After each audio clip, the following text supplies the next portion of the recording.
In this video, we'll talk about all the executions carried out in the United States between 1977 and 1984, following the reinstatement of the death penalty in 1976. We'll explore their crimes, their last meals, their final words, and the details of their executions. Welcome to Criminal Records. Gary Gilmore, State, Utah. On the night of July 19, 1976, Gary Gilmore robbed and murdered Max Jensen, a gas station attendant in Orem, Utah. The following night, he killed Benny Bushnell, a motel manager in Provo. Both victims followed his orders, yet were still executed with a shot to the head. Gilmore was quickly captured after accidentally shooting himself in the hand while disposing of the weapon. His cousin, Brenda Nicole, reported him shortly after he called her asking for bandages and painkillers for the wound. Utah State Police arrested him as he was trying to leave Provo by car. He did not resist arrest. Although he was charged with both murders, the case involving Max Jensen never went to trial due to an apparent lack of eyewitnesses. During the trial for Bushnell's murder, Gilmore gained notoriety for demanding his own execution. The Supreme Court had recently reinstated the death penalty in 1976 with the Gregg v. Georgia decision. Gilmore refused to appeal his sentence and made no effort to avoid execution, drawing national attention. He was sentenced to death for his crimes. The day before his execution, he was offered a last meal. He chose baked potatoes, 2 hamburgers, hard-boiled eggs, coffee, and liquor. On January 17, 1977, at 8:07 a.m., Gary Gilmore was executed by firing squad at the Utah State Prison. He was strapped to a chair, and 5 law enforcement officers fired at his chest. When asked for his final words, he simply said, "Let's do it." Gilmore had requested that some of his organs be donated for transplants. Hours after his execution, 2 people received his corneas. His body was autopsied, cremated that same day, and his ashes were scattered over Spanish Fork, Utah. John Spankolink, State, Florida. John Spankolink was the first man executed in Florida after the U.S. Supreme Court reinstated the death penalty in 1976. His case became a symbol of the national debate over the fairness of the criminal justice system. Spankolink, who had served time for armed robbery in California, escaped from prison in 1972. A year later, in 1973, he shot and killed Joseph Szymankiewicz, a 45-year-old drifter, in a motel room in Tallahassee, Florida. He claimed self-defense, saying the victim had sexually assaulted him, forced him to play Russian roulette, and stolen his money. However, according to a co-defendant's testimony, Spankolink left the room, returned with a gun, and shot Szymankiewicz in the back. He rejected a plea deal that would have given him life in prison and was tried for first-degree murder. In 1976, he was sentenced to death. His co-defendant was released. In the following years, his execution was postponed multiple times due to legal appeals. Finally, in 1979, Governor Bob Graham signed the final death warrant. Unlike Gary Gilmore, Spankolink did not want to die. He became the first person in the U.S. to be executed against his will since the return of capital punishment. The night before his execution, he shared a bottle of Jack Daniels with the prison superintendent, a suggestion that, interestingly, came from the superintendent himself. On the morning of May 25, 1979, at 10:12 a.m., Spankolink was executed in the electric chair. His body jolted through 3 successive surges. Some witnesses claimed that before the hood was placed over his head, his eyes showed a deep, raw terror. At that moment, Reverend Tom Feemster gave him communion.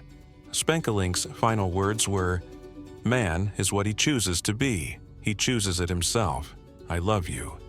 To which the Reverend replied, "I love you too." Spankolink often signed his prison letters with a phrase that summed up his view of the justice system. Capital punishment means those without capital get the punishment. Stephen Timothy Judy, State, Indiana. Stephen Timothy Judy was a serial killer and rapist with a long history of violence whose public execution shocked the state of Indiana. Judy, a former construction worker from Indianapolis, committed one of the country's most brutal crimes on April 28, 1979. Judy flagged her down, pretending to be a good Samaritan. He told her something was wrong with her tire and offered to help. In reality, he had sabotaged the car and then offered to give them a ride. He drove them to a remote area near White Lick Creek. There, Judy forced the children to walk down a trail while he attacked Chastine. He raped her, tied her hands and feet, and began to strangle her. When she screamed, her children came running back, only to witness the horrific scene. Later that day, police found the bodies of Chastine and her 3 children, Misty, Stephen, and Mark. Chastine had been strangled, and the children had been drowned. In the week leading up to his execution, Judy confessed to his adoptive mother that he had committed other murders in various states. He claimed to have killed more women than he could remember. His confessions included 2 murders in Louisiana in 1973, the killing of a dance instructor named Linda Unverzacht in Indianapolis in 1978, and other victims whose fates remain unknown. Judy said he had left them tied up or dumped in remote locations. During his trial, Judy pleaded guilty to the murders of Chastine and her children. He rejected an insanity defense and demanded the death penalty. He told the judge directly, "I really want you to give me the death penalty, because someday, somehow, I might get out of that prison, and I think I've already proven that." On February 25, 1980, he was sentenced to death. The execution took place on March 9, 1981, at the Indiana State Prison in Michigan City. It was the first execution in the state since 1961. His last meal included prime ribs, lobster tails, baked potatoes with sour cream, a chef's salad with French dressing, and a dinner roll. He also requested 4 beers, but the request was denied. The only witnesses to his execution were state officials, his adoptive father Robert Carr, and his attorney Stephen L. Harris. His final words were, "I hold no grudges. This is my doing. I'm sorry it happened." Frank Copala, State, Virginia.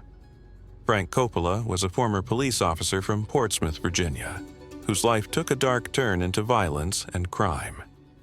He was fired from the department for filing a false report and failing to report an assault on an inmate. Although he was reinstated after a suspension, he was suspended again for insubordination and eventually resigned in 1967. Years later, following a car accident in 1975 that caused chronic pain and contributed to the collapse of his second marriage, Copala spiraled into financial trouble. In 1978, along with his wife Karen, former accomplice Joseph Miltier, and Miltier's girlfriend Donna Mills, he planned a robbery at the home of Peyton M. Hatchell, a wealthy used car dealer in Newport News, Virginia. The first robbery attempt failed. But on April 22, 1978, Donna Mills arrived at the Hatchell's home pretending to be a delivery person, hiding a gun in a bouquet of roses. Once inside, she, Copala, and Miltier brutally beat Muriel Hatchell while demanding to know where the money was.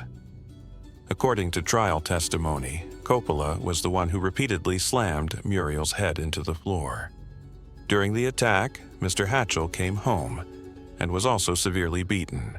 The attackers fled with 3 rings and $3,000 in cash. Muriel later died from a brain hemorrhage caused by the beating, while Peyton survived, but with permanent injuries. Copala was caught, and despite denying involvement, the evidence against him was overwhelming. His fingerprints were found in Hatchell's car, and Mills testified against him. On September 26, 1978, he was convicted of capital murder and sentenced to death. The other accomplices received heavy sentences. Miltier was sentenced to 3 life terms. Mills to life plus 117 years, and Karen Copala to 55 years in prison. In 1982, Copala chose to drop all appeals.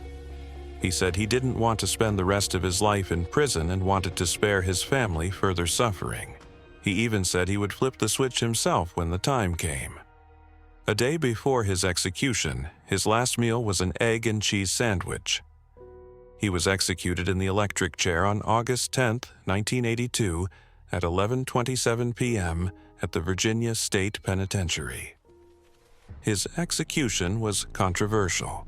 According to his attorney, the first jolt wasn't enough, and the second caused the electrodes to catch fire, filling the room with smoke and the smell of burning flesh. His final words were directed to an activist who had supported him through the process. "I love you. Please take care of my family, my children." Charles Brooks, State, Texas. Charles Brooks had already served time for illegal possession of firearms when, on December 14, 1976, he committed the crime that would land him on death row. That day, he visited a used car lot and asked to test drive one of the vehicles. The mechanic on duty, David Gregory, accompanied him. After picking up his accomplice, Woody Ludras, the two men kidnapped Gregory, forced him into the trunk of the car, and drove him to a motel. There, they tied him to a chair, taped his mouth shut, and shot him in the head. It was never definitively established who pulled the trigger. Neither Brooks nor Ludras admitted to firing the gun. However, Ludras testified against Brooks in exchange for a 40-year sentence. Charles Brooks was sentenced to death. Despite lingering doubts about his direct role in the murder, even the prosecutor in the case asked for a commutation, the execution was approved. The Board of Pardons and Paroles voted 2-1 to proceed, and the U.S. Supreme Court denied a stay by a vote of 6-3. On December 6, 1982, the day before his execution, Brooks requested his last meal: a T-bone steak, French fries, ketchup, Worcestershire sauce, cookies, peach cobbler, and iced tea. He had originally requested fried shrimp and oysters, but the prison chef informed him that seafood was not allowed.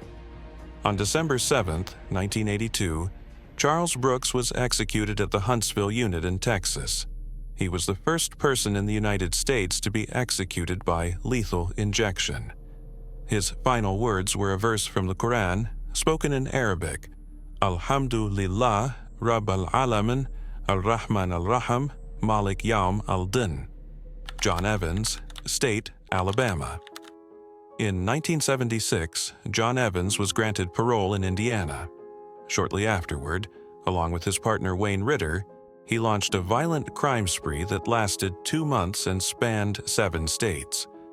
Evans confessed to committing more than 30 armed robberies, 9 kidnappings, and 2 attempted extortions. On January 5, 1977, the two robbed a pawn shop in Mobile, Alabama, and murdered the owner, Edward Nassar, while his young daughters were in the store.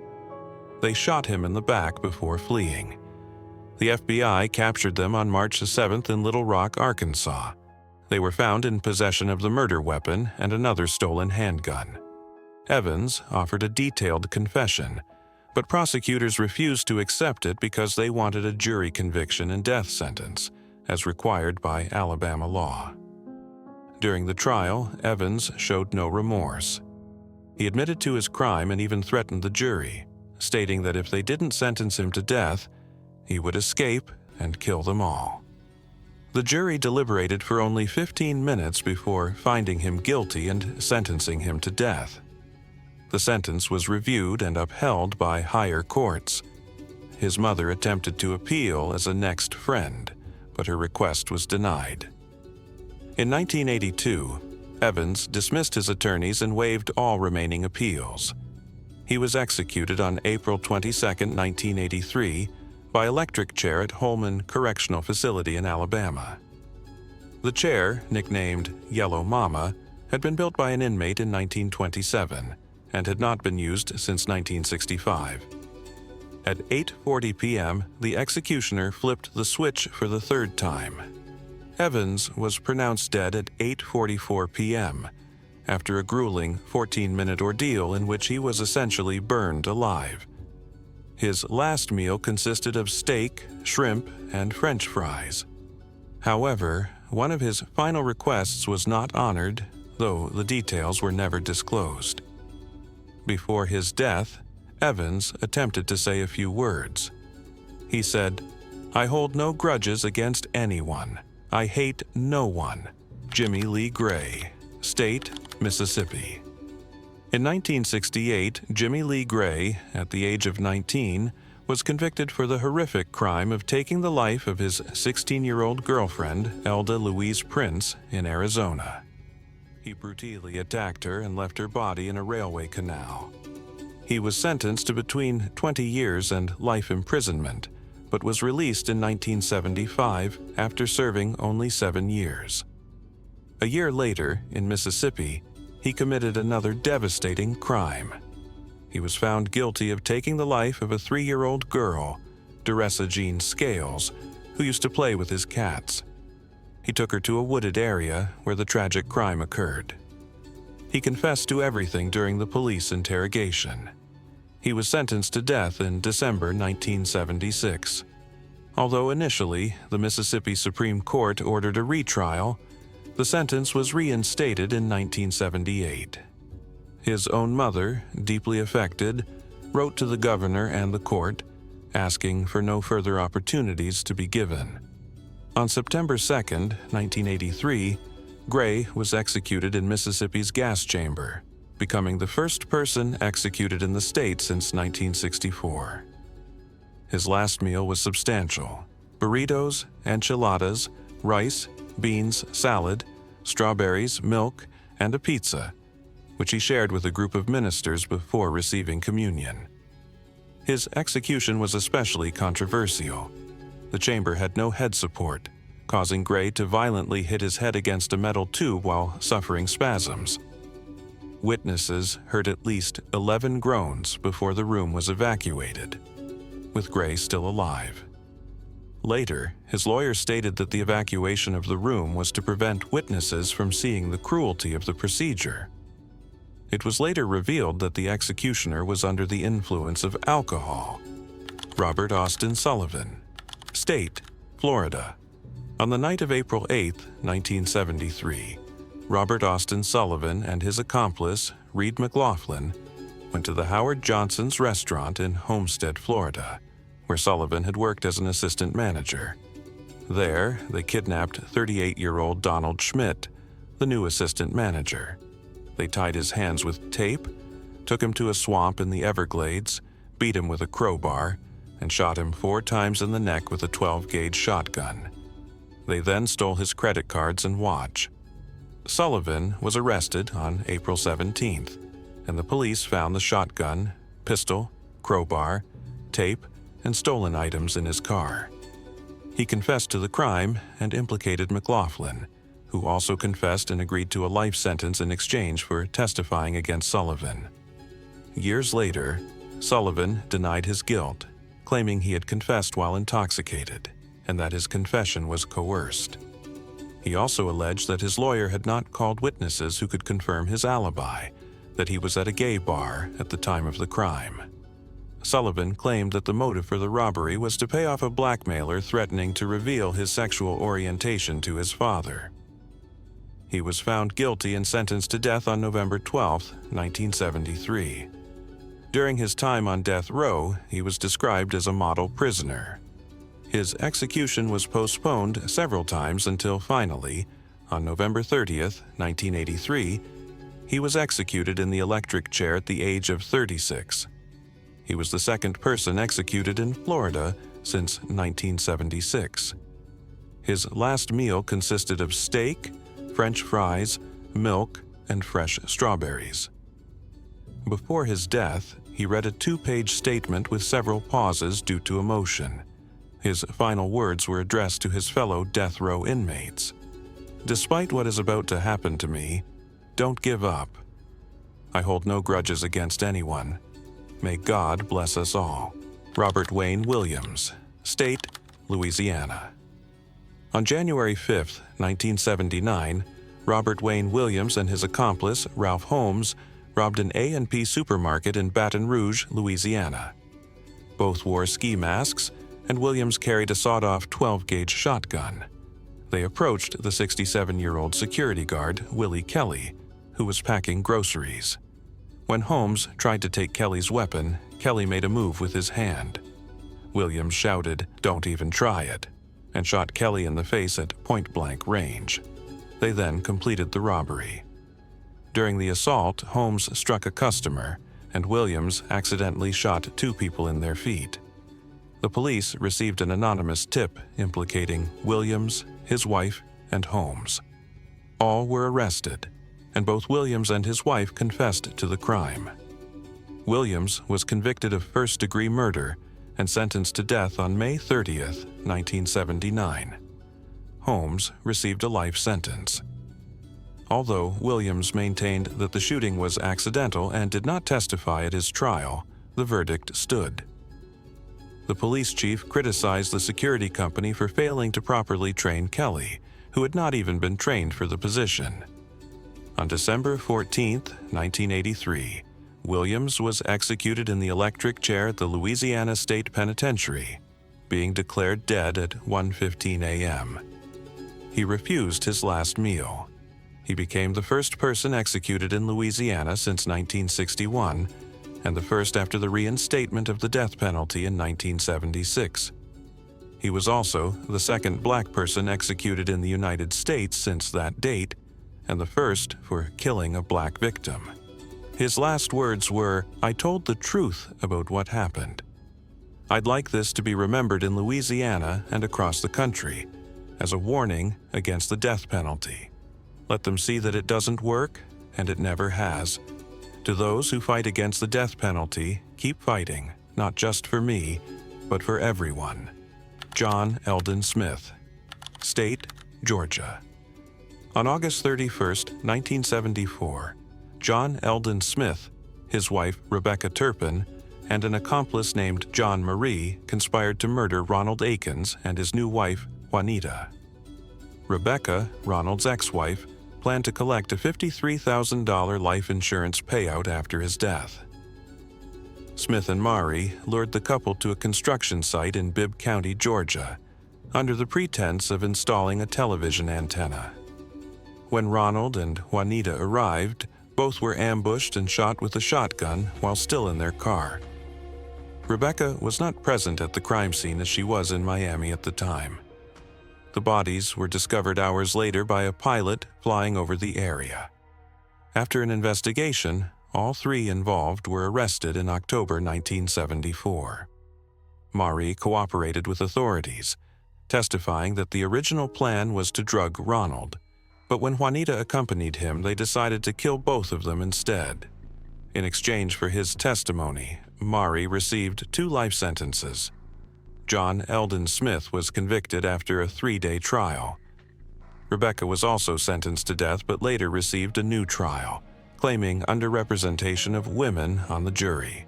She was ultimately sentenced to life in prison. Smith was the first person in Georgia to be sentenced to death with a scheduled execution date following the reinstatement of the death penalty in 1976, making his case high profile. Despite protests from public figures, such as Atlanta Mayor Maynard Jackson, Smith was executed. On December 15, 1983, John Eldon Smith was executed in the electric chair. He became the first person to be executed in Georgia since 1964. His official time of death was 8:15 a.m. Although rumors later suggested his last words were, "Well, the Lord is going to bring another one," contemporary sources indicate that no official statement was made. However, before being strapped into the electric chair, he told the guards, "Hey, there's no need to tighten it so much." Anthony Anton, State, Florida. Anthony Anton was an American convicted of orchestrating the murder of private investigator Richard Cloud. The crime occurred on October 23, 1975, under the orders of crime boss Victor Acosta. Anton was arrested and sentenced to death on August 27, 1976. He spent 7 years and 10 months on Florida's death row. His execution became controversial, as at 66 years old, he was the oldest person on Florida's death row. The Florida Catholic Conference, among others, joined in a campaign to have his death sentence commuted. Although his execution was delayed on January 14, 1984, Governor Bob Graham denied clemency requests. Finally, Anthony Anton was executed in the electric chair on January 26, 1984, making him the oldest person to be executed in the United States since the death penalty was reinstated. He held this record until 2004, when James Hubbard in Alabama surpassed him.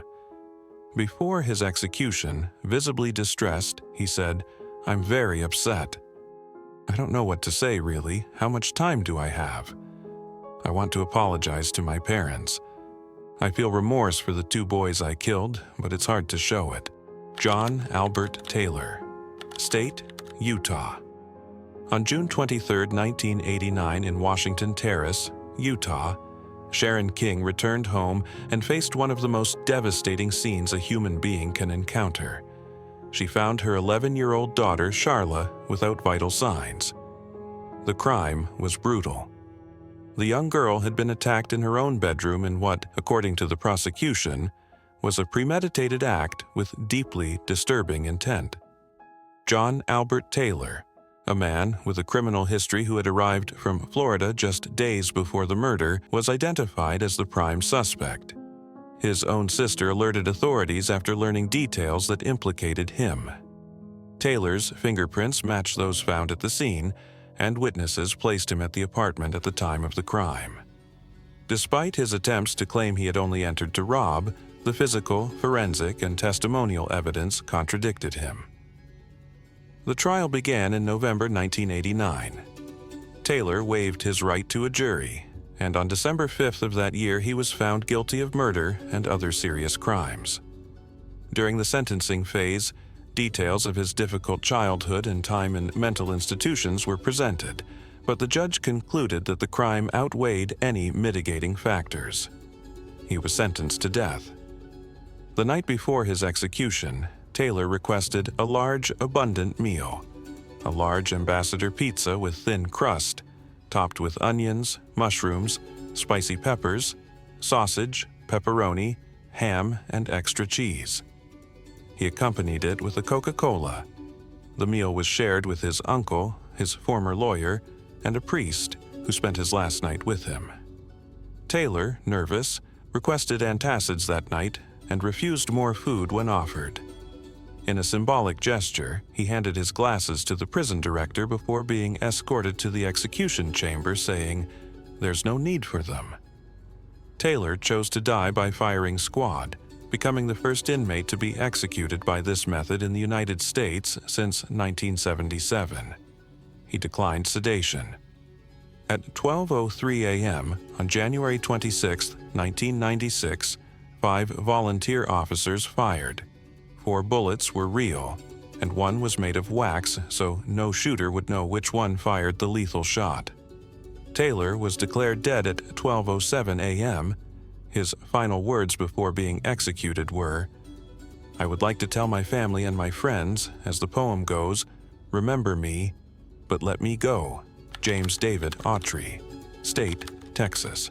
From a young age, James David Autry lived a life marked by abuse and violence. According to his own testimony, his father frequently beat him, and by the age of 13, he began having problems with the law. In prison, he was known as Cowboy, a nickname that reflected both his defiant attitude and impulsive, remorseless character. On the night of April 20th, 1980, Autry entered a sack and pack store in Port Arthur, Texas, intending to steal a 6-pack of beer. Shirley Drouet, the 43-year-old cashier and mother of 5, confronted him and demanded he pay. Autry pulled out a .38 caliber pistol and shot her in the forehead. He left the store, but returned minutes later. Inside, he found 2 customers checking Shirley's body, Joseph Broussard, a 43-year-old former Catholic priest, and Athanasios Sfarnas, a 30-year-old Greek merchant sailor. Fearing they could identify him, he shot them as well. The police arrived shortly after receiving a shooting report. Sfarnas was found gravely wounded in the parking lot, while Broussard was dead inside the store, with gunshot wounds to the head and neck. Drouet was still breathing, but died on the way to the hospital. No money or personal belongings were stolen, only a $2.76 pack of beer. Autry was arrested a few hours later at the mobile home he shared with his friend John Sandifer. Though he tried to blame Sandifer, he was recorded while talking to his mother from the police station, confessing he had attempted to rob the store and that things had gotten out of control. He was sentenced to death for these crimes and never appealed his sentence. The day before his execution, he requested a hamburger, fries, and a Dr. Pepper as his last meal. On October 4th, 1983, he was strapped to the gurney with the needles already inserted when a last-minute stay was granted, but this only delayed the inevitable. He was finally executed by lethal injection on March 14, 1984, becoming the second person executed in Texas after the reinstatement of the death penalty. He did not say a single word before dying. During his time on death row, he expressed a preference for being hanged or decapitated, as he believed lethal injection wasn't manly. He also requested that his execution be televised so the public could see the reality of the death penalty. This request was denied. James William Hutchins, State, North Carolina. James William Hutchins was an American murderer convicted of killing 3 law enforcement officers in North Carolina in 1979. He was also implicated in a 1954 homicide in New Mexico and was suspected in a 3rd state. On May 31, 1979, Hutchins assaulted his teenage daughter during a domestic dispute in Rutherford. When officers Roy Husky and Owen Messersmith arrived, Hutchins shot and killed them both with a rifle from inside his home. He then fled in his car, armed. Due to failures in the sheriff's dispatch system, no alert was issued in time. Later, State Patrol Officer Robert Pete Peterson initiated a pursuit after spotting Hutchins' car speeding, unaware of the earlier murders. When Peterson stopped him, Hutchins murdered him as well. Hutchins was captured on June 1, 1979, after an intense search involving more than 200 local, state, and federal agents. He was tried and sentenced to death. His execution was delayed by several appeals, including one challenging the exclusion of jurors opposed to the death penalty. The U.S. Supreme Court narrowly rejected his appeal by a 5-4 vote, drawing strong criticism for the speed of the decision. He was eventually executed by lethal injection in North Carolina on March 16, 1984. His last meal was a meat sandwich and a soft drink. He did not make any final statement. The case led to reforms in communication protocols between state law enforcement agencies. Ronald Clark O'Brien, State, Texas. Ronald Clark O'Brien was an American murderer initially known as the Pixie Sticks Killer and later dubbed Candyman. On October 31, 1974, in Pasadena, Texas, O'Brien poisoned his 8-year-old son Timothy with a candy laced with cyanide, a giant tube of pixie sticks, in order to collect a $20,000 life insurance payout. That Halloween, despite the rain, O'Brien took his children out to trick-or-treat. Upon returning home, he allowed Timothy to choose a candy and helped him open it. He even gave him a glass of Kool-Aid to wash it down. Timothy began vomiting and convulsing almost immediately, and he died within an hour. O'Brien also handed out poisoned candy to other children in an attempt to cover up the murder.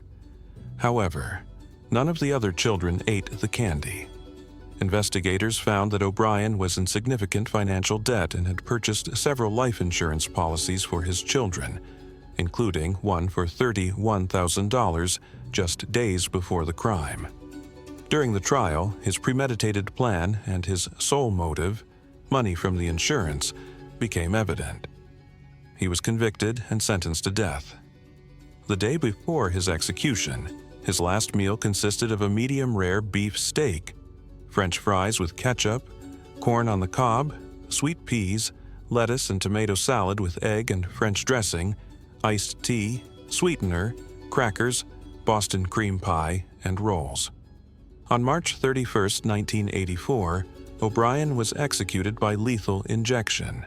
His last words were, "What is about to happen in a few moments is wrong." However, we as human beings make mistakes, and this execution is one of those mistakes. But that doesn't mean our entire justice system is wrong. Therefore, I will forgive everyone who has had any part in my death. I will also pray and ask for forgiveness for everyone I've offended in any way during my 39 years of life, just as I will do for anyone who has offended me. I will pray and ask God for mercy and forgiveness for all men. To my loved ones, I extend my immortal love. To my close ones, know in your hearts that I love each and every one of you.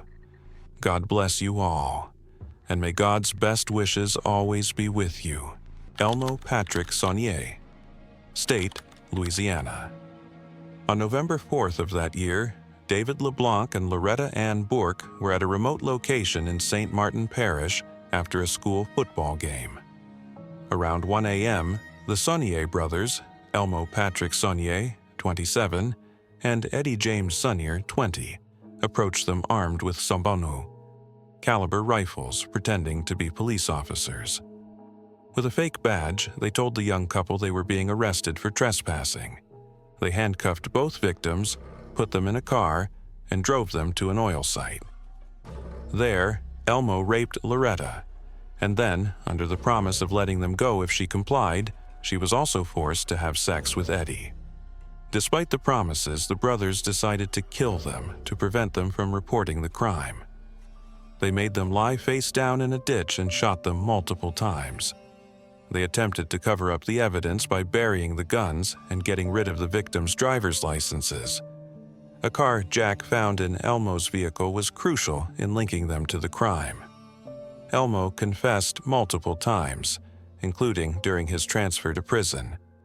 Handcuffs found in his room matched those used in the crime. Both brothers were convicted of first-degree murder in 1978. Initially sentenced to death, the conviction was overturned due to procedural errors.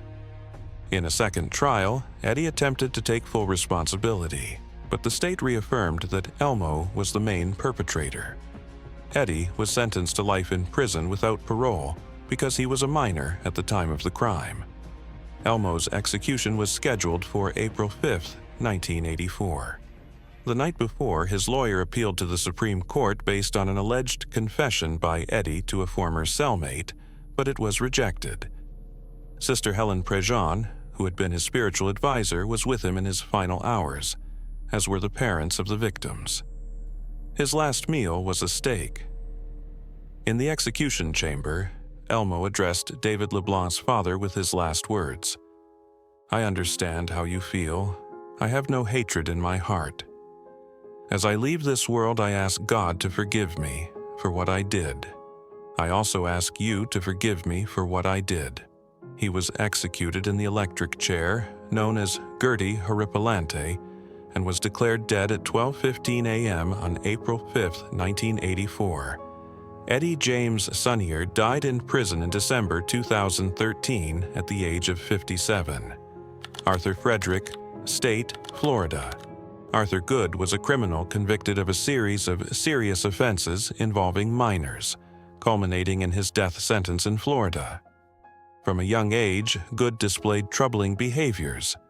He was arrested several times for incidents involving minors, but managed to avoid severe consequences due to his parents' intervention. In 1975, he was sentenced to probation and psychological treatment in Baltimore, but left the treatment within days and moved to Florida. On March 5, 1976, he committed the crime that would lead him to death row. In Cape Coral, he encountered a minor with whom he engaged in a criminal act that ended with the child's death. He then traveled to other states where he interacted with more minors, resulting in another homicide. He was captured shortly thereafter when someone recognized one of the children with him and alerted authorities. Good was first tried in Maryland, where he was found competent and guilty, receiving a life sentence. He was then transferred to Florida, where he was allowed to represent himself during the trial for the crime committed in that state. On March 21, 1977, he was sentenced to death. Throughout his incarceration, Good exhibited erratic and concerning behavior. He wrote inappropriate letters, made offensive comments, and showed no genuine remorse. His case sparked public outrage. For his last meal, he requested steak with vegetables and cookies. He was executed by electrocution on April 5, 1984. His last words were, "I feel remorse for the 2 kids I killed, but it's hard for me to show it." James Adams, State, Florida. James Adams was executed in Florida in 1984 after being convicted for the murder of a wealthy rancher in 1973. His case sparked controversy and deep debate regarding the possible influence of racial factors in the application of the death penalty. Adams, an African-American man, always maintained his innocence and argued that his conviction was tainted by racial bias. Although there were no eyewitnesses to the crime, some of the victims' belongings were found in a car driven by Adams. A witness also claimed to have seen him leaving the victim's house shortly after the supposed time of the murder. Hours before his execution, an appeals court had granted a stay to review whether Florida's death penalty laws were being applied discriminatorily. However, the U.S. Supreme Court, by a 5-4 vote, overturned the stay, allowing the execution to proceed. Adams was executed by electrocution and was pronounced dead at 7:11 a.m. on May 20, 1984. He was 47 years old. Before his execution, Adams delivered a final message. "To all men sentenced to death, keep fighting because it's wrong and immoral. I have no animosity toward anyone. I only have love." Carl Schreiner, State, Florida. Carl Schreiner was executed in the electric chair on June 20, 1984, for his involvement in a violent robbery at a store in Gainesville, Florida, in 1976, during which a female employee was killed. Schreiner had spent much of his life in correctional institutions from a very young age. Just before the crime, he had been released from prison after serving a sentence for theft. During the trial, the prosecution argued that he was the author of the assault and directly responsible for the victim's death. Schreiner was executed at Florida State Prison, becoming the 6th inmate to be executed in the state since the reinstatement of the death penalty in 1976. Ivan Ray Stanley, State, Georgia. Ivan Ray Stanley was sentenced to death for his involvement in the murder of Clifford Floyd, which occurred on April 12, 1976, in DeKalb County, Georgia. The crime, committed alongside an accomplice named Herman F. Cook, involved a robbery that tragically escalated. According to case records, Floyd, a 56-year-old insurance collector, was approached during his workday. Stanley and Cook shot him and then left him in a remote area. The specific circumstances of the crime shocked the local community. Stanley was arrested just 2 days later, on April 14, 1976. The evidence found and witness statements were pivotal in his capture. His accomplice was also arrested and faced a separate trial. During the trial, Stanley's defense team presented arguments related to his mental health and personal history, asking that these factors be taken into account in sentencing. However, the jury found him guilty of aggravated murder, and in 1977 he was sentenced to death. Over the years, Stanley filed multiple appeals, citing procedural errors and questioning the proportionality of his sentence.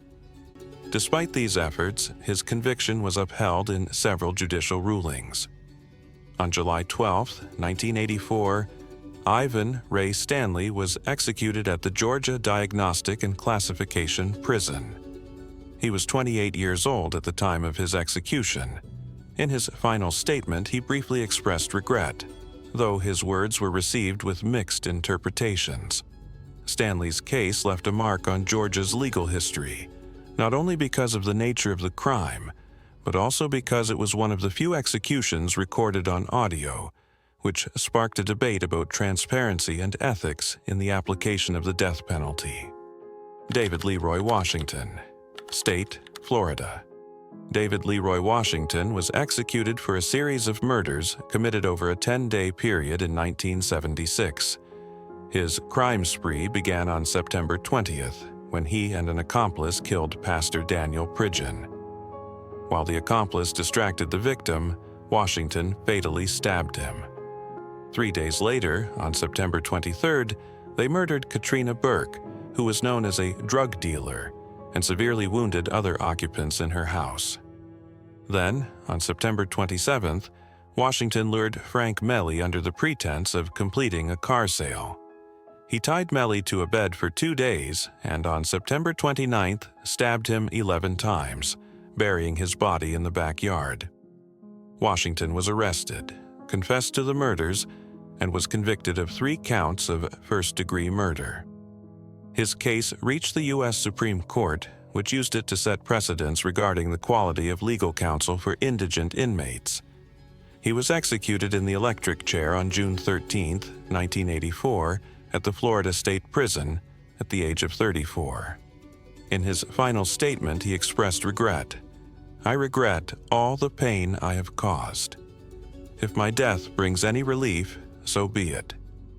He was the 22nd prisoner executed in the United States since the death penalty was reinstated in 1976.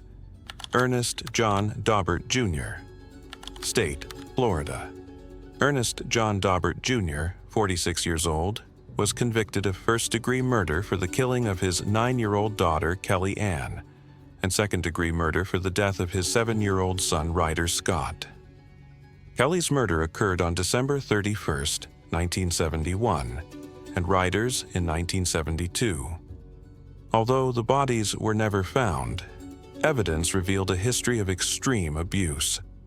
Both children were beaten, strangled, and subjected to torture.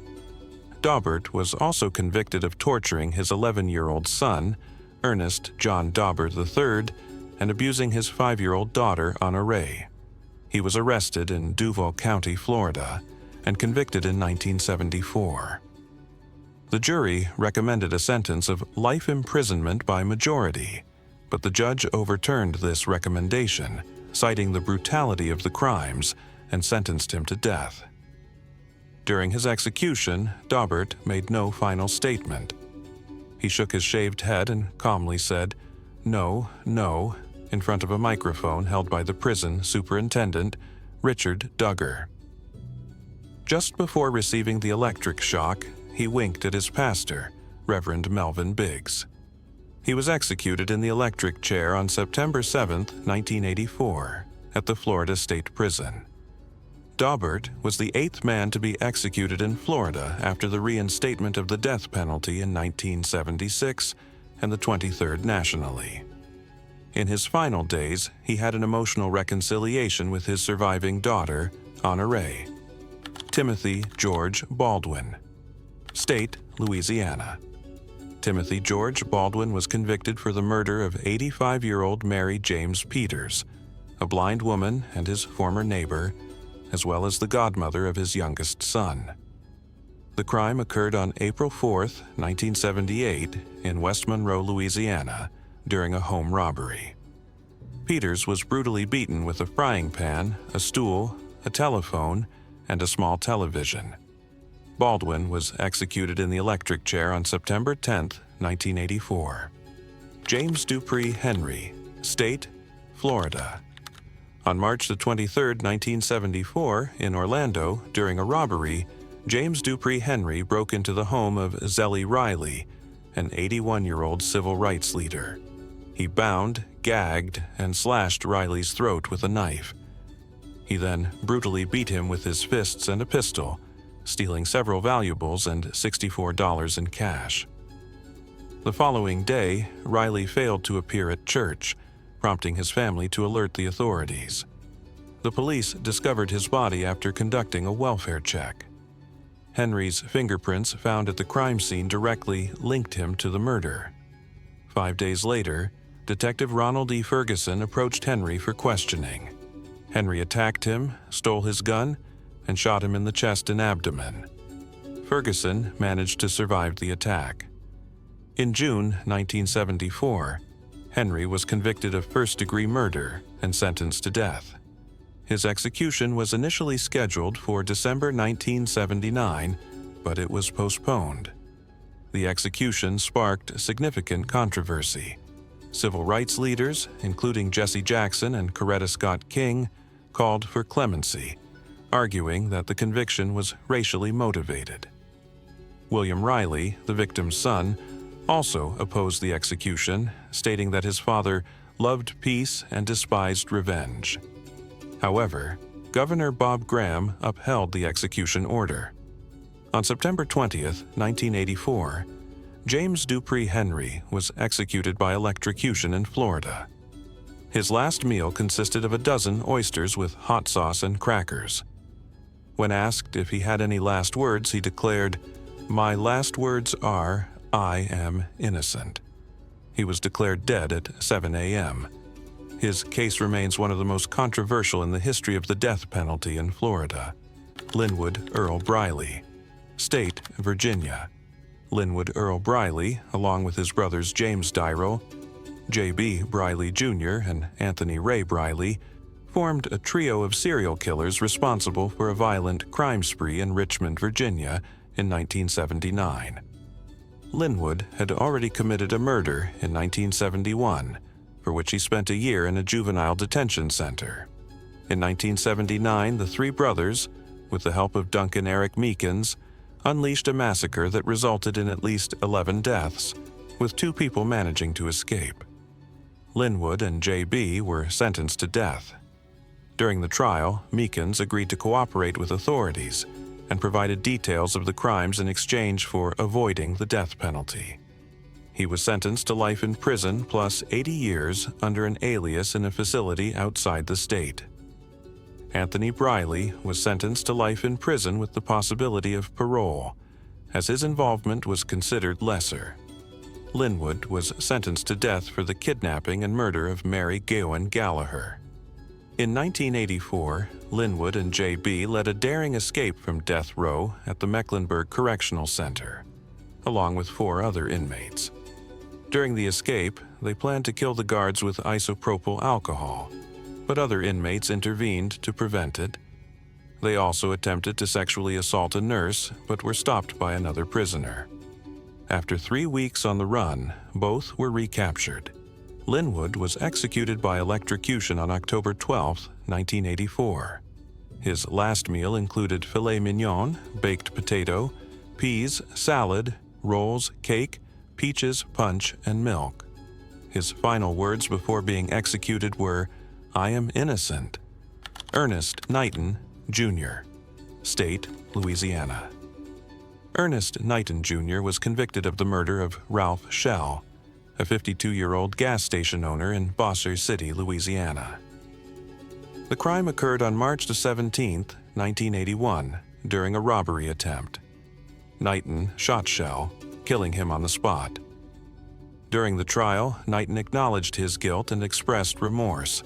He was sentenced to death and was incarcerated at the Angola State Penitentiary.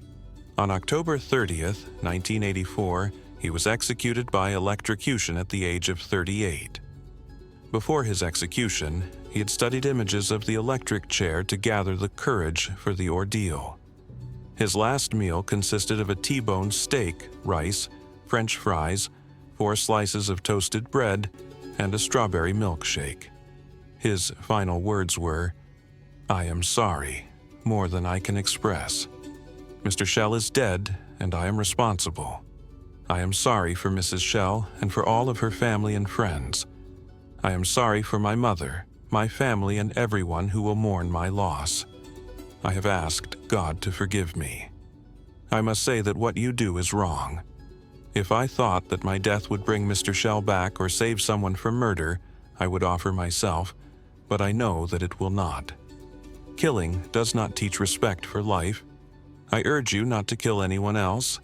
I ask God to forgive you for killing me. Now I ask God, in the name of Jesus, to receive my spirit. Thomas Andrew Barefoot. State, Texas.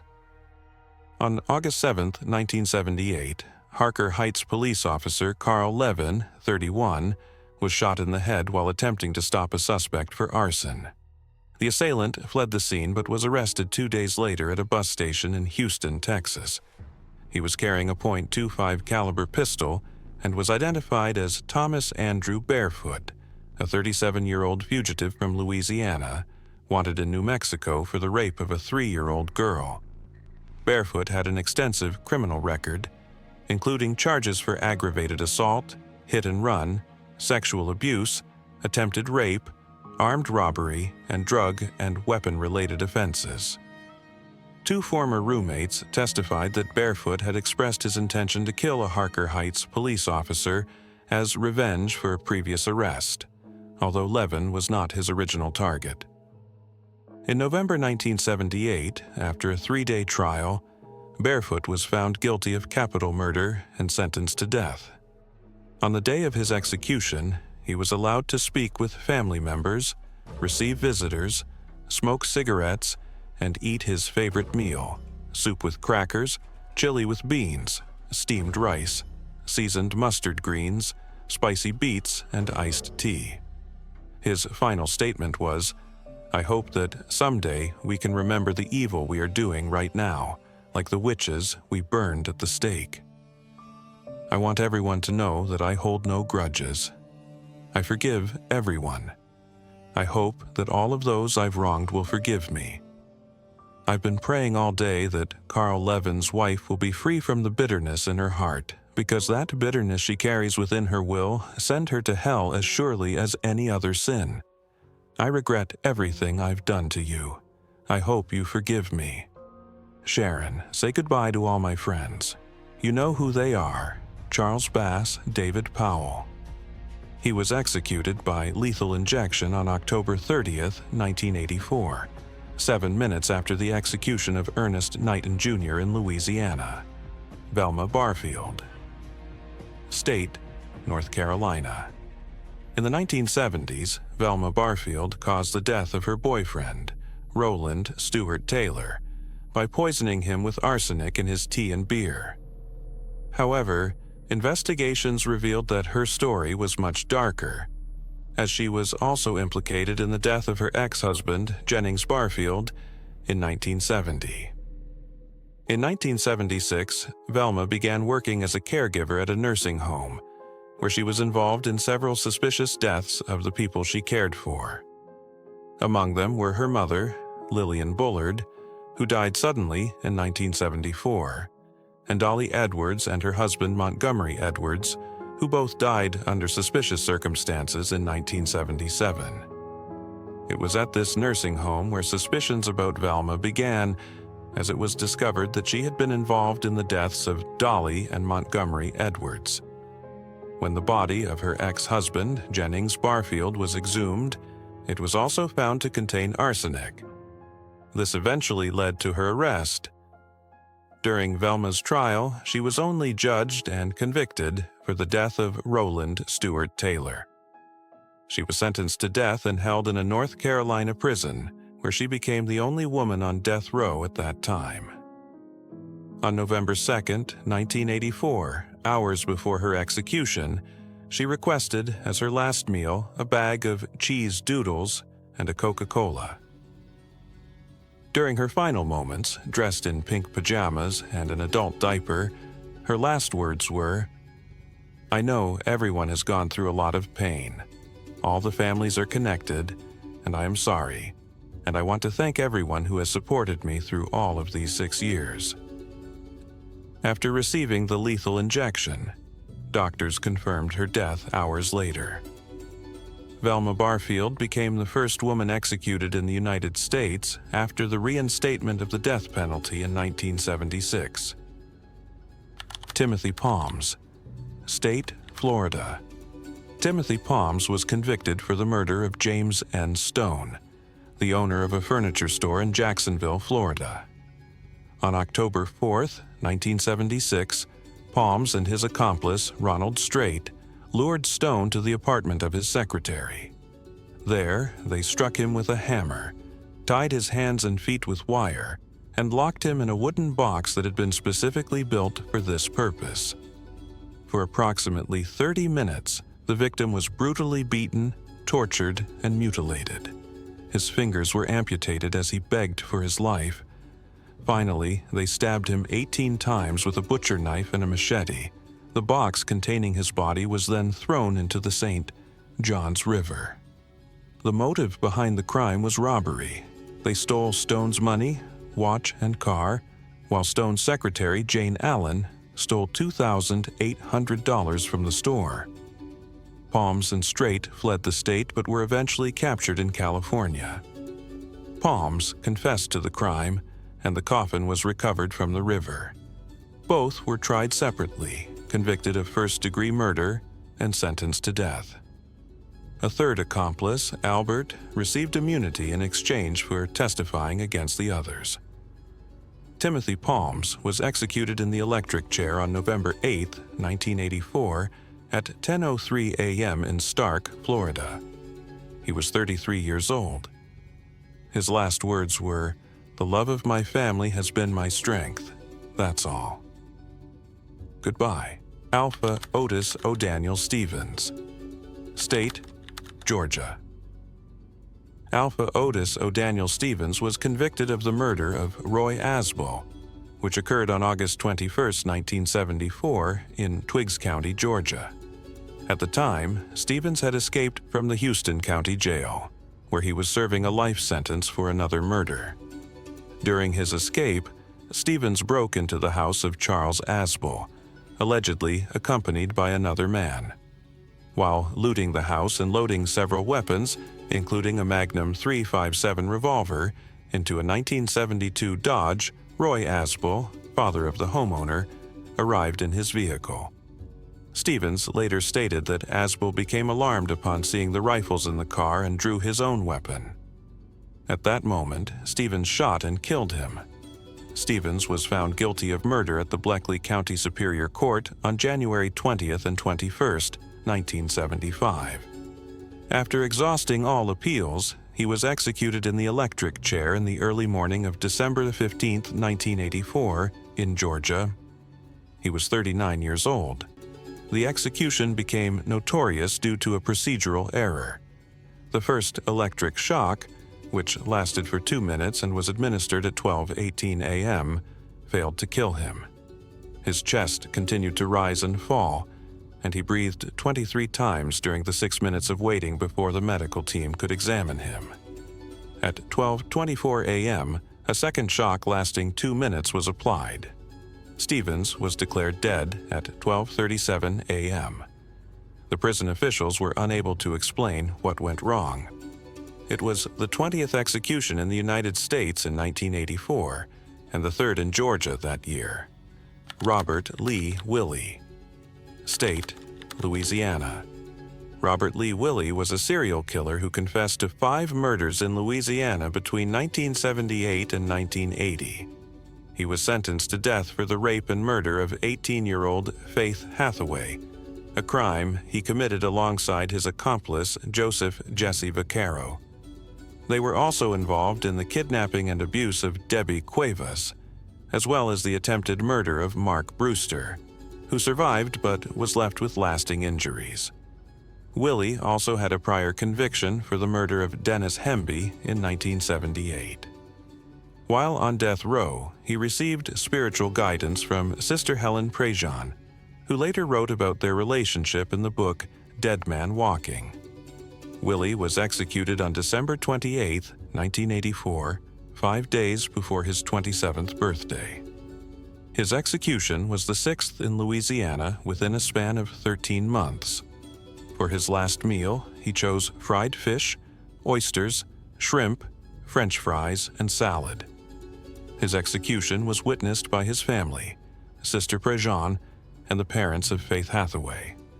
Before dying, Willie made his final statement, "I hope my death gives you some relief.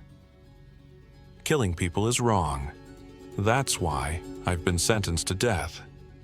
It doesn't matter if it's citizens, countries, or governments. Killing is wrong." He then winked and remained silent.